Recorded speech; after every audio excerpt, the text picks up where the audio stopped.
Hi, இது Wednesday morning ரியாவோட லஞ்சுக்கு வந்து வெண்டைக்காய் புளிக்குழம்பு, தொட்டுக்கிறதுக்கு சிறுபருப்பும் சிறுகீரையும் போட்டு ஒரு கூட்டு, அப்புறம் எப்போவும் போல் பாயில் எக் தான் பண்ணியிருந்தேன். பிரேக்ஃபாஸ்ட்டுக்கு வந்து அம்மா வெந்தய களி பண்ணியிருந்தாங்க, கருப்பட்டி போட்டு சூப்பராக இருந்துச்சு. ரியாவுக்கு ஃபர்ஸ்ட் மிட் டர்ம் எக்ஸாம் நடந்துகிட்ருக்கு. காலையில் எழுந்து ஒரு ரிவிஷன் கொடுத்து தான் எப்போவுமே அனுப்புவேன்.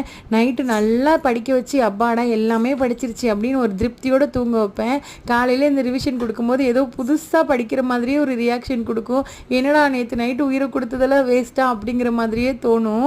இந்த விஷயத்த என் ஃப்ரெண்டு யார்கிட்ட சொன்னாலுமே, என்ன என் வீட்டில் கேமரா வச்சு பார்க்குறியா, என் வீட்டில் நடக்கிறதெல்லாம் அப்படியே சொல்கிற அப்படின்னு சொல்லுவாங்க. உங்கள் வீட்டில் இதே மாதிரி தான் நடந்துகிட்டு இருக்காங்கிறத கமெண்ட்டில் சொல்லுங்கள்.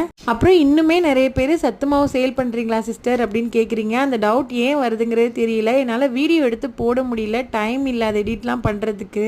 நம்மளோட சத்து மாவில் குவாலிட்டியில் எந்த காம்ப்ரமைஸுமே பண்ணலை. சொல்லப்போனால் நம்ம அடுத்தடுத்து அரைக்கும் போது இன்னும் இன்க்ரீடியன்ஸ் ஆட் பண்ணிக்கிட்டே தான் இருக்கேன். இன்னும் பெட்டராக எப்படிலாம் கொடுக்கலாம் அப்படின்னு தான் யோசிச்சுட்டு இருக்கேன். உங்களுக்கு வேணும்னா வாட்ஸ்அப்பில் காண்டாக்ட் பண்ணுங்கள்.